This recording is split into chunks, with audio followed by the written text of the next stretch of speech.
I came home late that night, exhausted from the double shift at the bakery. My hands smelled like sugar and bleach, my feet numb from standing for hours. The only thing keeping me upright was the thought of checking on my 6-year-old son, Tyler. He always waited up for me, even when I told him not to. "Just to say goodnight, Mommy," he'd whisper. But that night, the house was quiet. Too quiet. I pushed open his door and froze. Tyler was curled on the mattress, his blanket half tucked, his little hands trembling, even in sleep. Moonlight from the window fell across his face, and my heart stopped. His cheek was bruised, a sickly purple, swollen at the corner of his eye. "Tyler," I whispered, kneeling beside him. He flinched before opening his eyes, like even my voice scared him now. "Mommy, I'm sorry," he said, voice cracking. "I didn't mean to make them mad again. Please subscribe to our channel and tell us in comments from where are you watching this video." My throat tightened. "Who, baby? What happened?" He looked toward the door. "Grandpa said boys who can't control themselves deserve to be taught. Grandma said maybe now I'll learn to be clean like her real grandkids." I felt everything inside me collapse. The exhaustion, the endless nights of pretending their cruelty didn't touch him. All of it broke at once. My parents, the people who used to smile in family photos. The same hands that once patted my head now left bruises on my child. I stood up and walked to the kitchen. The air smelled of burnt coffee and something rotten, maybe guilt. My dad sat at the table, scrolling on his phone like nothing happened. Mom was folding towels with that blank expression she used when she wanted to look civilized. "What did you do to him?" I said quietly. Dad didn't even look up. "He wet the bed again. You coddle him too much. He needs to learn." I stepped closer. "He's 6. He's scared. You hit him." Mom's tone was calm, almost bored. "We didn't hit him. We just disciplined him. You're welcome, actually. Maybe next time he'll think before embarrassing you." Something in me snapped, but not loudly.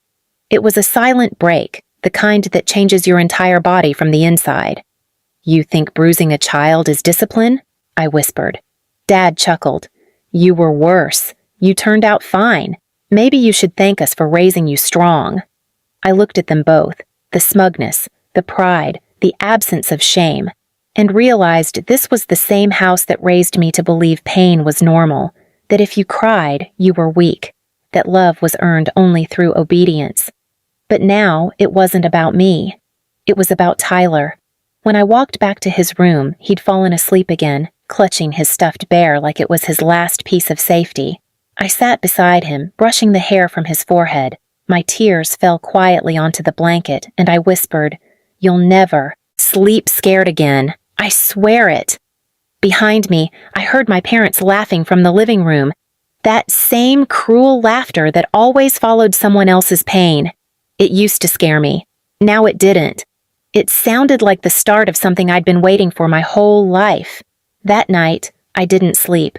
I just sat in the dark, watching my son breathe, planning the quiet end of the people who thought cruelty was parenting. Morning came like punishment. The light through the curtains hit every crack in the old walls, every scar that house had ever given me.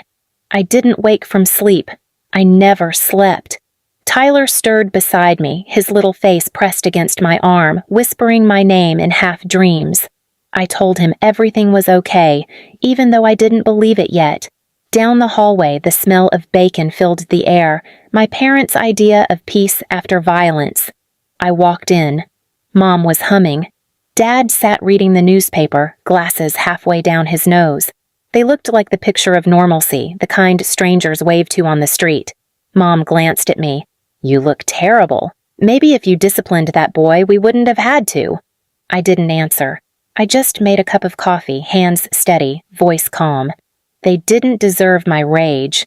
Not yet. Rage burns fast. I needed something that lasted longer. That evening, I called a friend, Claire, the only person who'd seen me break before. "You were right," I said. "They crossed the line." Her silence on the phone said everything. "What are you going to do?" I looked over at Tyler, drawing on a notepad. "I'm going to make them wish they never touched him," I said. It began quietly. I stopped speaking to them except for necessities.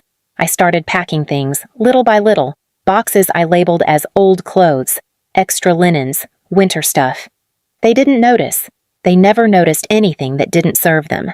A week later, when they demanded that I leave Tyler with them while I worked, I smiled. "You won't see him again after tonight," I said. Mom laughed, a sharp, empty sound. "You said that before. You always come back." But this time, I didn't. At dawn, I carried Tyler to the car, his stuffed bear tucked under his arm. He asked, "Are we moving again, Mommy?" "Yeah," I said softly. "But this time, somewhere they can't find us." I drove until the road signs stopped meaning anything, until the air stopped smelling like my parents' house. I rented a small place 2 towns away. Quiet street, kind neighbors. The kind of place where laughter doesn't sound cruel. Every night, I wrote in a notebook, not about revenge, but about truth. Every memory, every word, every bruise they ever gave me. I didn't know why I was documenting it until I realized people like them build reputations on lies. I was building proof. Weeks later, I heard from Claire that my parents were boasting in town about fixing their grandson.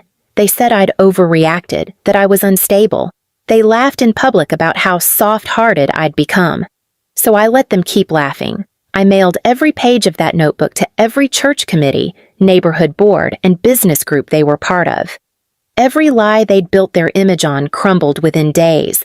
The community that once praised them now whispered behind their backs. Mom called, voice frantic. "What did you do?" I answered calmly. "I did what you taught me. Consequences make people learn faster." Then I hung up. For the first time in my life, silence from that house felt peaceful. Tyler slept soundly every night. He stopped flinching at sudden sounds. His laughter returned, real laughter, the kind that heals. And me? I didn't smile out of happiness. I smiled because I'd finally realized something powerful. Revenge isn't always about pain. Sometimes it's about taking away the control cruel people think they'll always have. 3 months passed before they found me. I was working the morning shift at a small cafe on Maple Street, sunlight spilling through the window, the smell of cinnamon rolls filling the air. I'd built a simple life, no shouting, no guilt, just peace. Tyler sat by the window coloring a picture of a sunrise with a new box of crayons I'd saved tips for. Then, one afternoon, I saw their car. That same old silver sedan that used to terrify me every time it pulled into the driveway when I was a kid. The sound of the tires alone was enough to freeze me in place. They stepped out dressed in perfection, Dad in his pressed shirt, Mom clutching her designer bag like armor. Their faces wore the same superiority they always did, but now it was cracked, panicked underneath. I walked outside before they could even knock. "What are you doing here?" I asked. Mom's voice trembled, but she tried to keep control. "You ruined us, Madison. Everyone in town knows. People whisper when we walk into church. You destroyed our reputation." I stared at her for a long second. "You mean the reputation you built on fear?" Dad's jaw tightened. "We just wanted to teach him responsibility. You didn't have to make us out like monsters." I stepped closer, my voice low but steady. "You beat a sleeping child for being afraid. You mocked me when I begged you to stop. You taught lessons in pain, and now you're just living them." They didn't answer. They just stood there, stripped of power for the first time in their lives. Mom finally said, "We need your help. We're losing the house. No one will hire us after what you did." Tyler peeked out the window then, his small face lit by the afternoon light. When my parents saw him, something inside me hardened. "You want help from me?" I said quietly. "From the daughter you called worthless? From the mother you mocked?" Dad took a step forward. "We're still your parents. You owe us." That's when I cut him off. "No, I owe my son peace, and I finally paid that debt." Mom started crying then, not because of regret, but because of humiliation. "Please, Madison, we have nowhere to go." I let her words hang in the air. Then I said, "That's how it feels when the people who should have protected you turn their backs. That's how it feels to beg and be ignored." They stood there waiting for some sign of forgiveness. But there wasn't any. Forgiveness wasn't the lesson. Accountability was. You always said pain teaches faster, I said. I guess you were right. And I closed the door. Inside, Tyler looked up at me, confused. Grandma and Grandpa are here? I knelt beside him. They were, I said softly, brushing his hair back, but they're not staying. Why? He asked. Because love should never hurt, sweetheart, and sometimes walking away is how you teach people what love really is. He nodded, small and wise beyond his years. He went back to coloring, humming under his breath. Later that night, I sat by his bed, watching him sleep, the faint moonlight touching the faint scars that were almost gone now. My chest ached, but not from pain, from pride. We had survived what was meant to break us. The next morning, I walked past the mirror and saw something I hadn't seen in years. Calm eyes, a steady hand, a woman who finally stopped asking why she wasn't enough. I didn't destroy my parents' lives out of cruelty. I did it because people like them destroy others to feel powerful. I wanted them to see how it feels when their control disappears, when silence answers every cruel word they ever said. And they did. Weeks later, Claire told me they'd moved out of town. They'd lost their friends, their business, even their church seat. Some called it karma. I called it balance. Tyler and I planted a small tree in our backyard that weekend.